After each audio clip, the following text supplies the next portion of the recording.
El coronavirus se ha expandido en Europa con una velocidad y un alcance que ha sorprendido al mundo. En particular, el caso de Italia.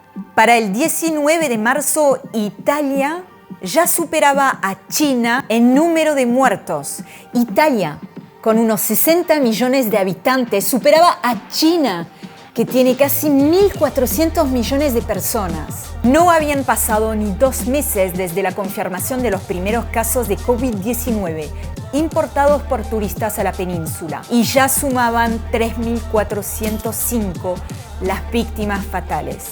¿Por qué? ¿Qué dejó a Italia indefensa frente al coronavirus?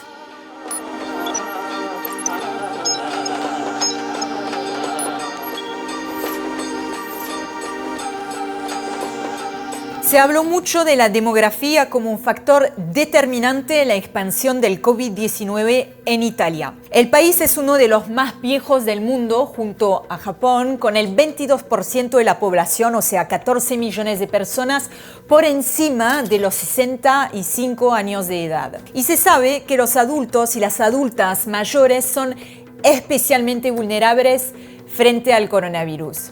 Pero este es solo un dato que sirve para comenzar a entender la situación. Hablemos de la dirigencia política que inició la gestión de crisis con el rumbo equivocado. Las autoridades tardaron en decretar medidas de aislamiento recomendadas por la Organización Mundial de la Salud para ralentizar la propagación. Algunos incluso se opusieron a su implementación. Ahí va un ejemplo.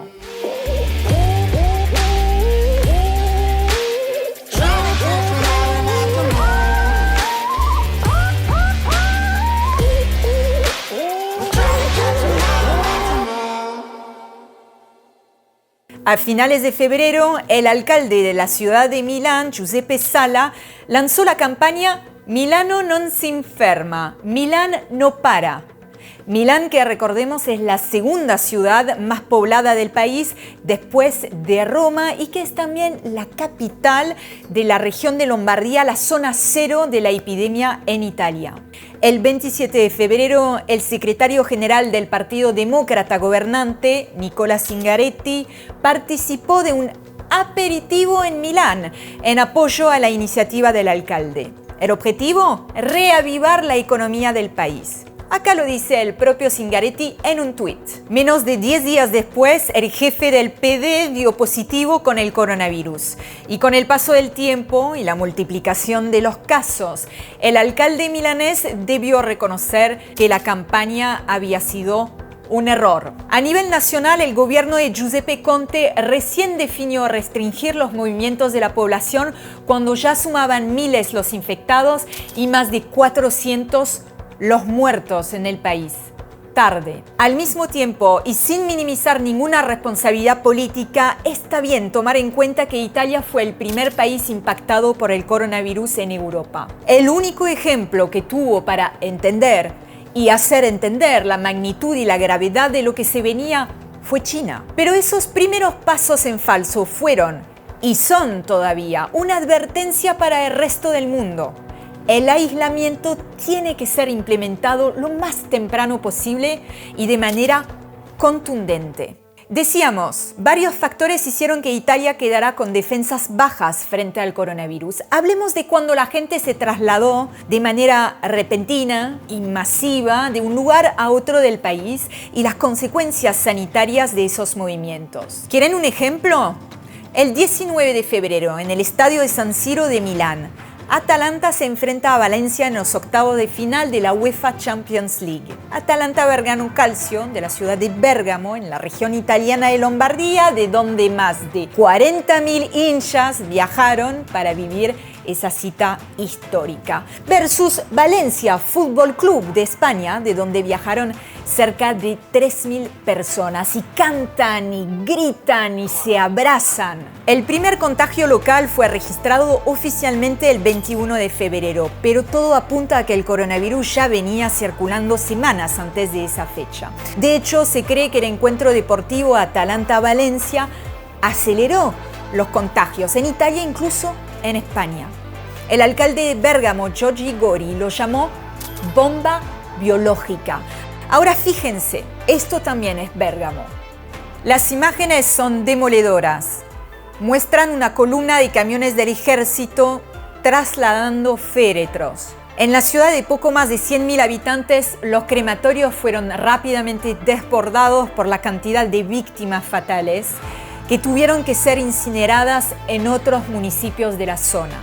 Mientras los contagios se disparaban en el país, el jefe de gobierno, Giuseppe Conte, anunció oficialmente las primeras medidas de confinamiento en la región de Lombardía y en otras 14 provincias vecinas donde viven más de 15 millones de personas. Cuando salió a hablar, el domingo 8 de marzo, pasadas las 2 de la madrugada, hacía horas ya que el decreto de aislamiento había sido filtrado a los medios italianos. La información difundida fuera del marco institucional provocó incertidumbre, desconcierto, e hizo que miles de personas buscaran escapar de la zona de cuarentena en el norte hacia el sur del país para volver a su casa.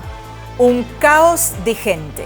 Ni las advertencias de la comunidad científica sobre la dispersión del virus, ni las protestas de varios gobernadores del centro y el sur del país alcanzaron para frenar el éxodo masivo de personas potencialmente infectadas. Entonces, por un lado, tenemos el súbito aumento de casos de coronavirus y por el otro, la respuesta sanitaria, que en definitiva también es una respuesta del Estado. ¿Cómo está el sistema de salud en Italia? Golpeado, y no solo por la pandemia. El Servicio Sanitario Nacional viene sufriendo recortes presupuestarios significativos en términos reales. Estos se fueron acelerando después de 2011, resultado de las políticas de austeridad dictadas desde Bruselas por la llamada Troika, Comisión Europea, Banco Central Europeo, Fondo Monetario Internacional, en el coletazo de la crisis financiera del 2008.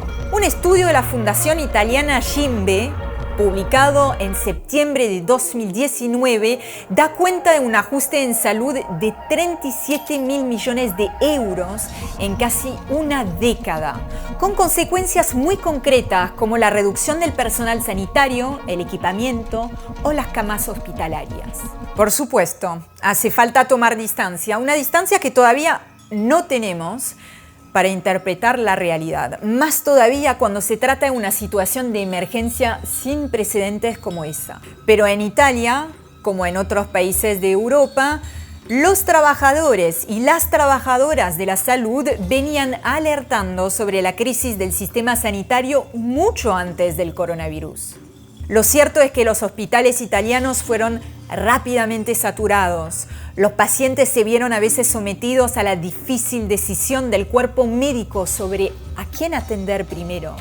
Y no fueron los únicos afectados. Estas imágenes fueron sacadas por Paolo Miranda, que es a la vez enfermero y fotógrafo. Retratan el día a día, el agotamiento en el frente de batalla contra la pandemia en el hospital de Cremona, al norte de Italia.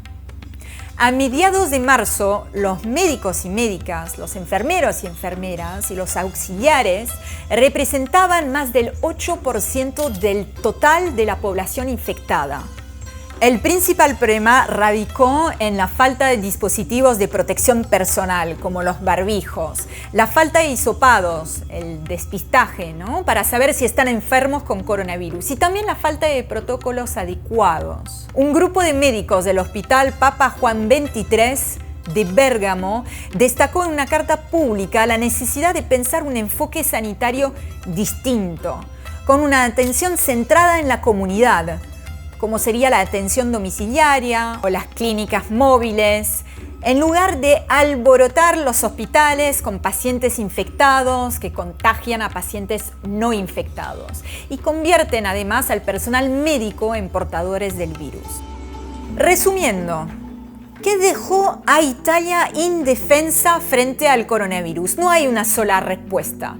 Existe un conjunto de factores que desencadenaron su tragedia. El envejecimiento de la población es uno, el estado del sistema de salud es otro, también está la demora de las autoridades en tomar medidas de aislamiento, está la necesidad de reformular la perspectiva sanitaria frente a nuevos desafíos globales y hay más parámetros que hacen a esa historia todavía en desarrollo. Aunque se levanten las medidas de confinamiento y en algún momento se levantarán, el problema no va a terminar con el fin del aislamiento. Hay que actuar ya y en múltiples frentes, si no lo que pasó en Italia podría pasar en cualquier lado.